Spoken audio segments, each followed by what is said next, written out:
today. This is Vicki White on Open Window. You cannot miss this show because we have a delightful show coming up with Dr. Joe Esposito, and he's going to be talking about your health.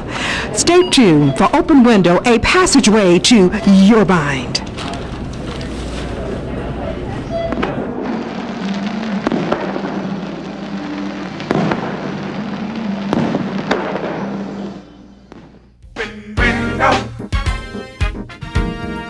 Passage to the light.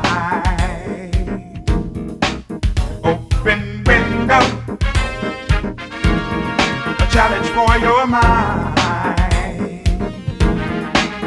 If we only try, looking at our world through another perspective, learning how our lives are connected.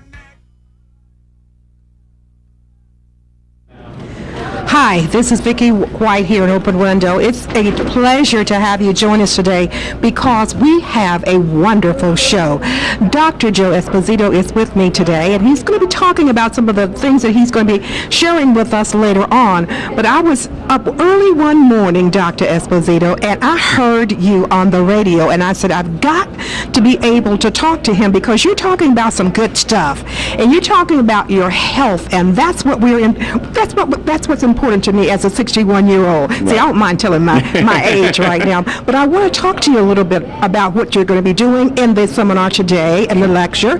And I also want to, you know what? You're going to be talking about diets. Why don't diets work? And you're going to tell us about that. And not only that, what qualifies you to tell me about my diet that I've tried to stay on, but I went up and down, up and down. So tell me a little bit about you. Okay, well, what we're going to talk about today is why diets don't work. Because I don't know how many people, I don't know anybody who hasn't been on a diet. Some people want to lose weight. Actually, some people want to gain weight. Yes. Okay, that's another question that we get quite often. And one of the issues that we have is it doesn't work. No, it doesn't. It didn't work for me. It didn't work for most people. 95% of people that lose weight will gain the weight back or more, usually within the first year. And so if diets don't work, we're doing something wrong.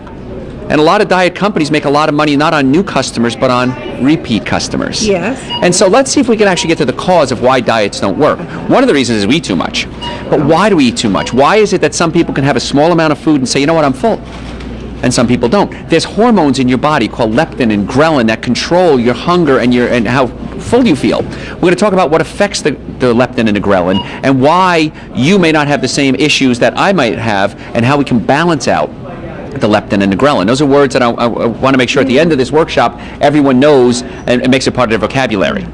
My background is I'm board certified in chiropractic, I'm board certified in orthopedics, I'm double board certified in nutrition, I have a BS in clinical nutrition, I was a dietitian at one point, I have a very strong background in pain management, I've been in practice over 27 years, we've seen thousands, probably tens of thousands of patients. So what we talk about in the workshop coming up are things that really, really work.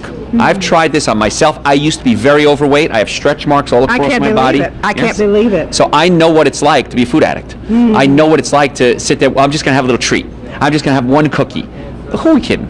Okay? I can't have a cookie. All right? I can have a box of cookies, but I can't have a cookie. Okay? So I understand what it's like to not be able to resist the food. And why is it some people can and some people can't? It has a lot to do with your brain. Has a lot to do with your digestive system. It's not so much what you ingest, it's what you digest. Not what you put in your body, but do you absorb your nutrients. If you're absorbing your nutrients, you're not going to have those food cravings. If you're not, you're going to have those food cravings. And now, recently, we have foods on the market that totally blow away what we call willpower. They're chemicals that we put in food that make you want to eat more food. Why? So you buy more food. And we're going to talk about those chemicals, those hidden chemicals that you don't even know exist, where to find them, and how to avoid them. So this is we're going to talk about the nervous system, how the nervous system controls how your body works. We're going to talk about your digestive system.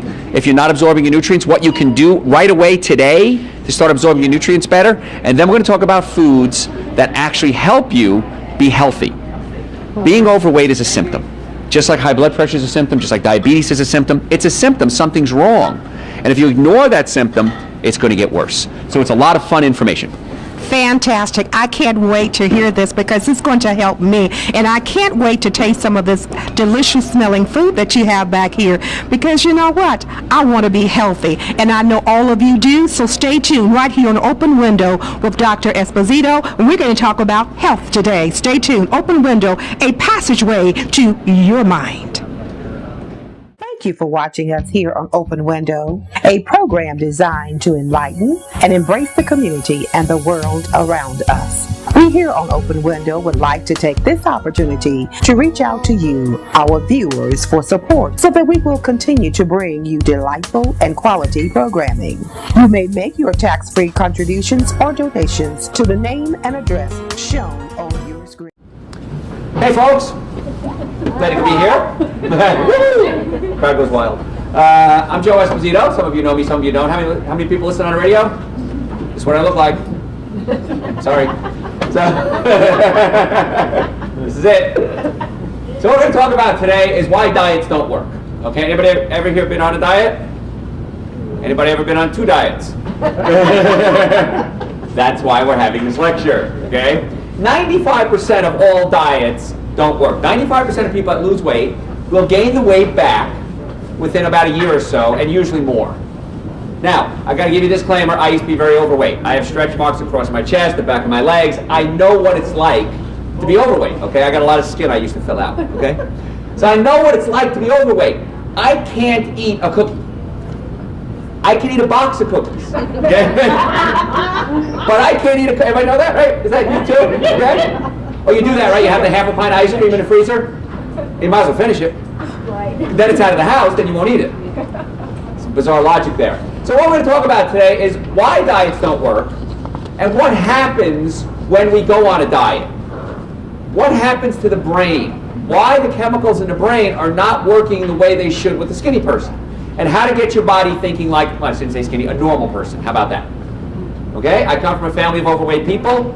Okay, we ate when did you eat? When do you eat? When you're happy? Sad? Lonely? With company? Weddings? Funerals? Dates? No dates? Okay. All the time! Food is everywhere! And it's so easy to access. And the thing is that certain foods stimulate pleasure centers in your brain. And when those pleasure centers are stimulated, all logic goes out the window. You know you're not supposed to do this, and you do it. And then when you're done, you feel awful. You think, why'd I do that? That was stupid, wasn't it? I'm never going to do that again. There you go. I think they've all attended we're all the same people here, right? They've all attended workshops. We all do it, and the reason is that the pleasure centers are stimulated, logic goes out the windows, and you can't stop. So we're going to talk about how to prevent that. Let me start out by telling you how the body works. The way the body works is your brain sits up here, right? In most cases. Okay. And your brain sends messages down your spine, out your nerves to every cell in the body. So there's a nerve that controls your arm. There's a nerve that controls your leg. You have control of your body because your brain tells it what to do. Can we agree with that? Yes. No arguments there, right? If I were to cut the nerve to your arm, would the arm work? No. The brain can no longer talk to the arm now can't work. So nerves are really important.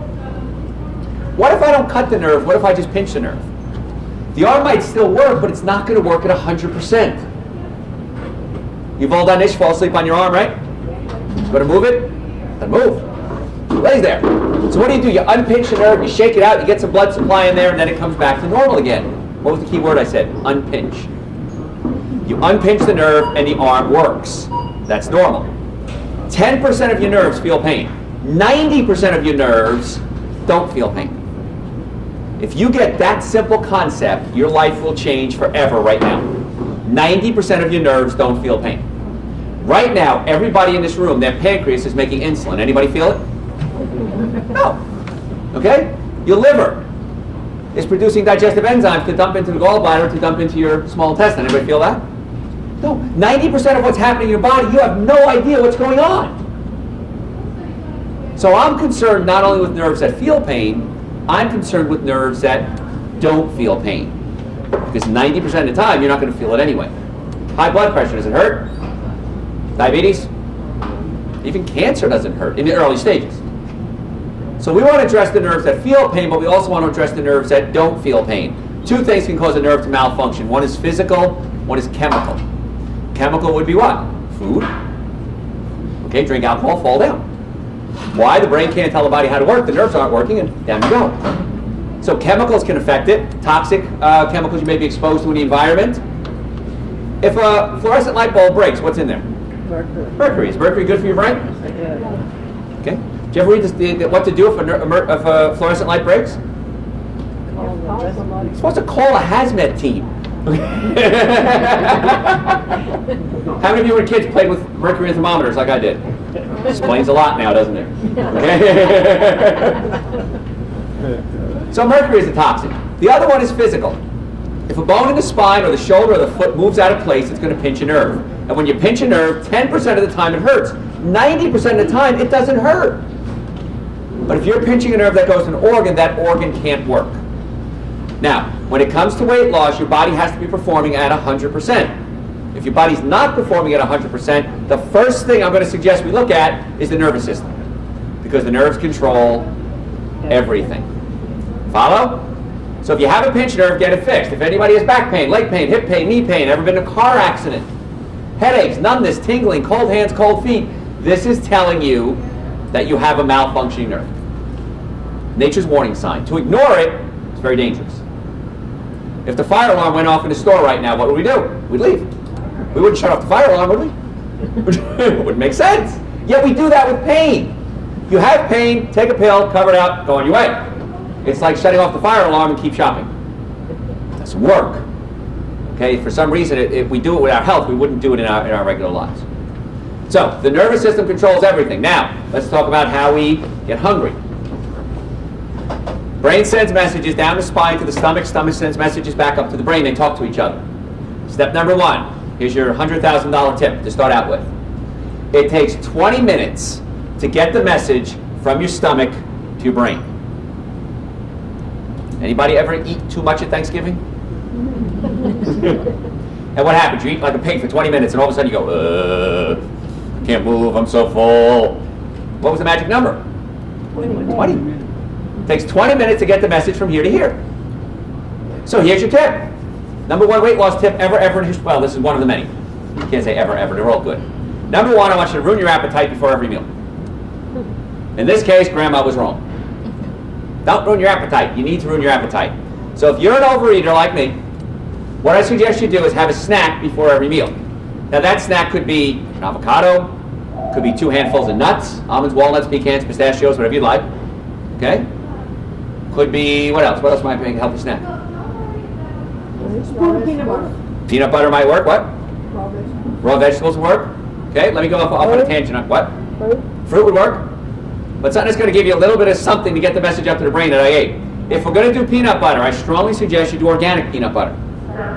The reason is peanuts are very high in Calories. well, calories too, but they're also high in chemicals. So if you're going to do nuts, I recommend you do organic. Peanuts are also high in something called aflatoxins. There you go. Aflatoxins and mycotoxins. These are chemicals that can cause allergic reactions. Okay, and allergic reactions can cause other issues. So many times you eat peanuts, and an hour or two later you have a sinus reaction, you can't figure out what it is, and you say, I have allergies. Allergies to what? Peanuts. Okay? Peanuts are also high in a chemical called arginine. I'm going to go off on a tangent here for a second. Arginine is a vasodilator. It opens up your blood vessels. It helps your blood vessels open up. The problem is if you have too much arginine, okay, it can prevent you, if you have a herpes virus in your body, from suppressing the virus. 1 in 3 people in Atlanta who are active have herpes virus. Okay, that's a lot. That's a high number. So if you're doing peanuts, many times you'll have an outbreak and you can't figure out why. I have patients all the time come in during baseball season and say, Dr. Joe, every time I go to a Braves game, I get an outbreak. It's the Braves. George is the peanut That's right. capital of the world. I understand that, okay? What happens is if you're having an outbreak, it could be that the chemicals in the peanuts are stimulating the viruses. Okay? Lysine suppresses them. However, just avoid peanuts at all costs. Now, there are other nut butters you can have. Almond butter, walnut butter, cashew butter. Much better choices. Make sense? The only peanut we found that doesn't have the aflatoxins and mycotoxins are Valencia nuts. Fun fact. Okay? So ruin your appetite. If you ruin your appetite, you're not going to eat as much at the dinner. Never, under any circumstances, go to a buffet. Because your goal is what? Finish the buffet, right? I will eat everything on this cruise ship. Watch me, okay? We're not designed to eat the buffet. You're not supposed to eat all you can eat. That's not how the body is designed. And so ruin your appetite, you'll be amazed how much better you feel. Now the other problem that I find, and this is something I suffered with for years until I figured it out, is you eat food, you have a sheet of muscle here called the diaphragm. The food drops down through a hole in the diaphragm and into your stomach. Once it gets in the stomach, this hole closes up. And the stomach churns the food and mixes it with digestive enzymes. The digestive enzymes break the food down into raw components, or small components I should say, and pass it into the small intestine. That's normal. All of us at some time have eaten too much food, right? Not just me. Eat too much food, the stomach pushes up against the diaphragm. When the stomach is pushed up against the diaphragm, it can't churn and mix the food with the digestive enzymes. And so what happens is the food sits in your stomach too long, and when it sits in the stomach too long, it rots. And when it rots, it can give off toxic gases and poisons. And one of the things that happens if food sits in your stomach for too long is it produces something called lactic acid. Too much lactic acid in the stomach refluxes, big word there, refluxes back up into your esophagus, causing what? Acid reflux. Now you know where the word comes from. The problem is this, if you have acid reflux, chances are you don't have too much stomach acid, you have too little stomach acid, or your stomach is all spasm. If the stomach is all spasmed, it can't mix with the acids, can't break down the foods, and so the food comes back up. So one of the tricks that I use, that works extremely well for me, is I want to stimulate my body to produce digestive enzymes and break down the food more efficiently. And a little trick that you can use is something called raw organic apple cider vinegar. This stuff rocks.